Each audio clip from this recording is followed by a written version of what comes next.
ओम सतनमो आदेश गुरु जी को आदेश बड़े बाबा दादा गुरु चैतन्य सिद्ध सदगुरु महायोग मत सेंद्रनाथ साहब को आदेश चैतन्य सिद्ध सदगुरु शंभुजती गुरु गोरक्षनाथ बाबा को आदेश नवनाथ 84 दो आदेश अलख निरंजन आदेश।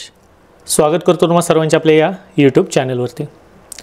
आपल्या हिंदू धर्म सनातन संस्कृतीमध्ये प्रत्येक वार तिथी सण उत्सव यांना विशेष हे महत्त्व निश्चितपणे आहे। प्रत्येक तिथीप्रमाणे प्रत्येक दिवसाप्रमाणे प्रत्येक रात्रीप्रमाणे प्रत्येक महिन्यामध्ये किंवा 15 दिवसांमध्ये येणारे असे काही शुभ योग असतात किंवा असे काही डेज असतात दिवस असतात ज्याच्यामध्ये केले जाणारे साधना ज्यामध्ये केली जाणारे देवाची पूजा किंवा देवतेप्रती केलं जाणारं कोणतंही कार्य हे सदा हे विशेष फलदायी राहिलेलं आहे। याच अनुषंगाने आपल्याला संपूर्ण 12 महिन्याच्या या कालखंडामध्ये टोटल 12 पौर्णिमा पाहायला मिळतात। त्याच अनुषंगाने 12 अमावस्या सुद्धा या येतातच। मग 12 अमावस्यांमध्ये काही अमावस्या विशेष असतात ज्यामध्ये अनेक अमावस्यांची ताकद एकवटलेली असते।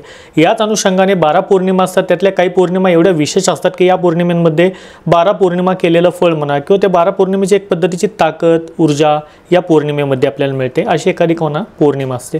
मग अशीच पौर्णिमा येत आहे जिला आम्ही त्रिपुरारी पौर्णिमा म्हणतो जी की कार्तिक महिन्यातली येणारी पौर्णिमा आहे।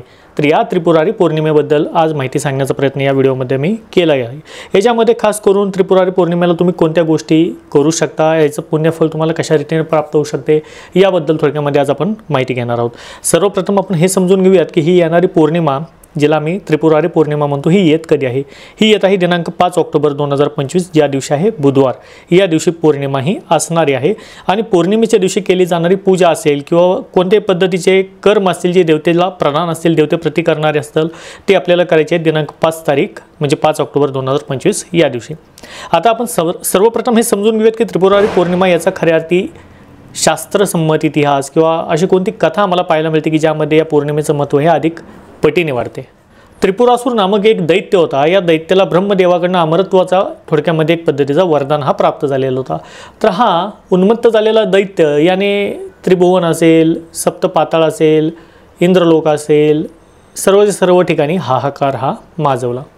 मग या दैत्याच्या संहारासाठी भगवान प्रभू शंकराने म्हणजेच महादेवाने त्रिपुरासुरा नामक दैत्याबरोबर 3 दिवस युद्ध केले आणि 3 दिवस युद्ध केल्याच्या नंतर ज्या दिवशी या त्रिपुरासुराचा वध महादेवाने केला तो दिवस म्हणजे त्रिपुरारी पौर्णिमा या नावाने खऱ्या अर्थी नावारूपाला आला।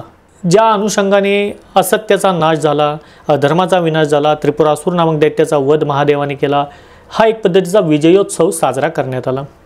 या दिवशी महादेवाप्रती मंदिरांमध्ये अनेक पद्धतीचे दिवे हे आपल्याला पाहायला मिळतात जे की एक पद्धतीचा उत्सव एक पद्धतीचा धर्माची झालेली स्थापना या अनुषंगाने त्याच्याकडे पाहिलं जातं। जसा दिवा हा अंधकारावरती मात करतो संपूर्ण घरामध्ये प्रकाशाचा उजेड करतो भक्ताच्या मनामध्ये भक्तीचा उदय करतो त्याच अनुषंगाने देव आणि भक्त यांच्यामध्ये असलेला दुवा किंवा भक्त देवतेप्रती करत असलेली कोणती साधना आराधना हा त्याचा एक पद्धतीचा साक्ष असतो तो म्हणजे दीपक असतो। जेवढ्या साधना अनुष्ठान तप क्रिया केल्या जातात जेवढ्या पद्धतीचे धर्म केले जातात देवतेप्रती केली जाणारी कोणती साधना अनुष्ठान आपण करत असतो त्या प्रत्येक साधना अनुष्ठान पूजा व्रत वैकल्य याच्यामध्ये दिव्याचं महत्त्व हे अनन्यसाधारण सदैव राहिलेलं आहे। का तर तुम्ही करत असलेल्या साधना असेल अनुष्ठान असेल हा दिवा म्हणजे हा साक्षी राहतो।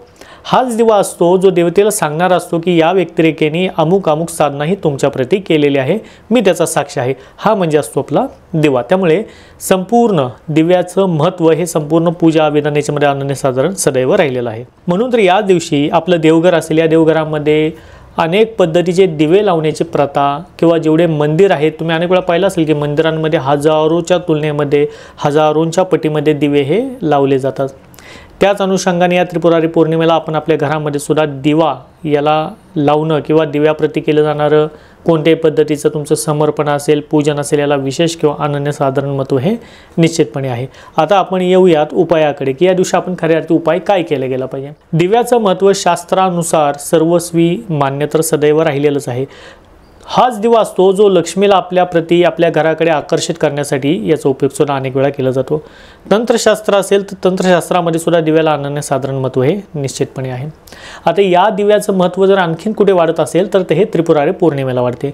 मग आता याच्यामध्ये असा कोणता उपाय आहे ज्या उपायाद्वारे आम्ही लक्ष्मीची प्राप्ती आकर्षित करू शकतो या उपायाद्वारे आम्ही देवी देवतांना प्रसन्न करू शकतो खास करून या त्रिपुरा पौर्णिमेच्या दिवशी। तर तो दिवा तुम्हाला बनवायचा आहे आवळ्याचा।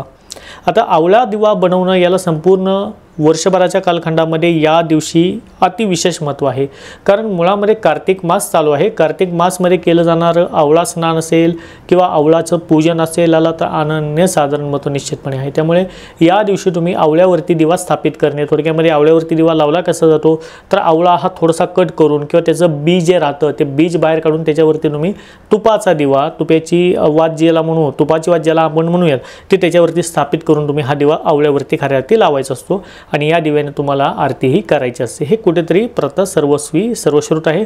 हालाकी हे पण खरं आहे की अनेकांना ही प्रथा माहीत नाही आहे। त्यामुळे चॅनलच्या माध्यमातून आम्ही सदैव हा प्रयत्न केलेला आहे की जेवढे गुप्त ज्ञान आहे, गुप्त माहिती आहे, गुप्त दुर्मिळ असलेलं जे खऱ्या अर्थी महत्त्वाचं आध्यात्मिक ज्ञान आहे ते आम्ही सदैव तुमच्यापर्यंत पोहोचवत आलेलो आहोत। त्याच अनुषंगाने हा सुद्धा प्रयत्न आजच्या या भागाच्या अनुषंगाने माझा राहिलेला आहे, इथून पुढच्या भागांमध्ये सुद्धा राहणार आहे की जे खऱ्या अर्थी आपले हिंदू धर्माचं सनातन संस्कृतीचं जे ज्ञान आहे, जे दुर्मिळ आहे, कुठे ना कुठे गुप्त स्वरूपामध्ये आता ते होत चाललेलं आहे, ते सर्वस्वी समाजापुढे यावे आणि तुमच्या समोर येऊन तुम्हाला सुद्धा देवी देवतांच्या कृपा आशीर्वाद भेटावा, देवी देवतांच्या साधना, सात्विक देवी देवतांच्या साधना तुमच्या घरामध्ये घडाव्यात, याच अनुषंगाने कुठेतरी केला जाणार आमचा छोटासा प्रयत्न आहे। या अनुषंगाने तुम्ही हा दिवा त्रिपुरारी पौर्णिमेला तुमच्या घरामध्ये लावायचा आहे। दिवे किती लावावेत आवळ्यावरती? मॅक्सिमम तुम्ही 2 दिवे लावू शकता किंवा 5 किंवा 11 किंवा 21 या अनुषंगाने तुम्ही दिवे लावू शकता, डिपेंड ऑन आता तुमच्या भक्तिभावावरती ह्या सर्व गोष्टी आधारित आहे। या अनुषंगाने कमीत कमी तुम्ही 2 दिवे जरी लावले तरी सुद्धा ते फळणार किंवा निश्चितपणे देवताप्रती केलं जाणारं समर्पण याला ते साक्षी राहणार आहेत।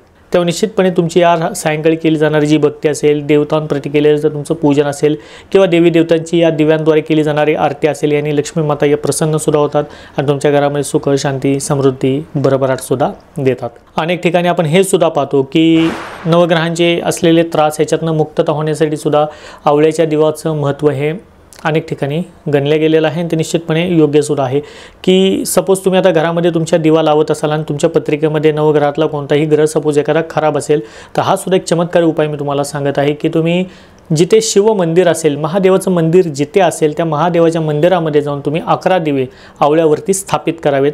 या 11 दिव्यांनी आवळ्यावरती लावलेल्या महादेवाची तुम्ही आरती करावी। आरती नाही जमली तर महादेवाला म्हणजे जिथे महादेवाची शिवलिंग असते तिथे तुम्ही हे दिव्यांनी ओवाळणी करावी, उदबत्ती लावावी आणि हे जे दिवे आहेत ते एका वाहत्या पाण्यामध्ये तुम्ही हे त्याच रात्री विसर्जित करावेत किंवा ते प्रवाहित करावेत। एका पानावरती ठेवून तुम्ही ते प्रवाहित जरी केले तर अनेक पद्धतीच्या दोषांचं निरसन, अनेक पद्धतीच्या नवग्रहांपासून उत्पन्न असलेल्या बाधाचं निवारण या उपायाद्वारे निश्चितपणे होते। त्यामुळे हे सुद्धा उपाय तुम्ही याच्यामध्ये करू शकता। त्रिपुरारी पौर्णिमेला खास करून दिव्यामध्ये लावली जाणारी जी वात असते याला त्रिवेणी वात म्हणतात। या 3 वातींना सुद्धा महत्त्व निश्चितपणे आहे, कारण अनेक वेळा आपण पाहतो दिव्यामध्ये ज्या वाती लावल्या जातात, काही ठिकाणी 1 वात लावली जाते, काही ठिकाणी 2 लावली जातात, काही ठिकाणी 5 लावली जातात, परंतु विशेषतः या त्रिपुरारी पौर्णिमेला जे वाती लावले जातात त्या त्रिवेणी स्वरूपाच्या मानल्या गेलेल्या आहेत, त्या लावल्या गेल्या पाहिजेत। या अनुषंगाने तुम्ही हा सुद्धा प्रयत्न या दिवशी करू शकता। गणपती पूजन असेल, लक्ष्मीचं कोणतंही श्रीसूक्त असेल, महादेवाचं एखादी कोणती स्तुती असेल, स्तोत्र असेल, त्याचं सुद्धा पाठ तुम्ही सायंकाळच्या प्रहरामध्ये या त्रिपुरारी पौर्णिमेला तुमच्या घरामध्ये बसून करू शकता। ज्यांच्या घरामध्ये महादेवाचे शिवलिंग आहे, कोणतेही शिवलिंग असू द्या, पारस शिवलिंग असेल, कोणाकडे पितळे असेल, कोणाकडे चांदीचं असेल किंवा जे शिवलिंग तुमच्या घरामध्ये उपस्थित आहे त्या शिवलिंगावरती या त्रिपुरारी पौर्णिमेला तुम्ही अवश्यपणे दुधाचा अभिषेक, कच्च्या दुधाचा, कच्चं दूध कोणतं तर गाईच्या कच्च्या दुधाचा अभिषेक तुम्हाला महादेवाच्या शिवपिंडीवरती या त्रिपुरारी पौर्णिमेला करण्याचा आवश्यकपणे प्रयत्न करा, घरामध्ये जिथे तुमचे शिवलिंग असेल तिथे। आणि ज्यांनी अजूनही शिवलिंगाची स्थापना घरामध्ये केलेली नसेल, कारण पहा वारंवार तुम्हाला मी यापूर्वीही सांगितलं आहे, आजही सांगत आहे की घरामध्ये अवश्यपणे तुमच्या महादेवाचं शिवलिंग असणं हे खूप मोठं द्योतक आहे लक्ष्मी प्राप्तीचं, हे खूप मोठं द्योतक आहे तुमच्या घराच्या होणाऱ्या सुरक्षिततेचं। त्यामुळे अवश्यपणे तुमच्या घरामध्ये महादेवाचं शिवलिंग आणि त्या शिवलिंगापुढे एक नंदी हा अवश्यपणे असायलाच हवा। त्या अनुषंगाने तुम्ही या सायंकाळी अवश्यपणे महादेवाचं पूजन हे करण्याचा प्रयत्न करा, महादेवाची आरती करण्याचा प्रयत्न करा। जितक्या जास्त पद्धतीमध्ये, प्रमाणामध्ये दिव्यांची आरास तुम्हाला तुमच्या घरामध्ये करता येईल, घराच्या आसपास करता येईल, जिथे तुमच्या जवळ सभोवताली मंदिर असेल त्या ठिकाणी करता येईल, या ठिकाणी जाऊन सुद्धा अवश्यपणे करण्याचा प्रयत्न करा। आशा आहे आजच्या या भागामध्ये जे मी माहिती सांगण्याचा प्रयत्न केला हा निश्चितपणे तुम्हाला आवडलेला असेल। चॅनलवरती नवीन असाल तर चॅनलला सबस्क्राईब करायला विसरू नका। भेटूया अशाच नवीन माहितीसह नवीन व्हिडिओमध्ये। तोपर्यंत सर्वांना सतनमो आदेश, गुरुजी को आदेश, अलख निरंजन आदेश।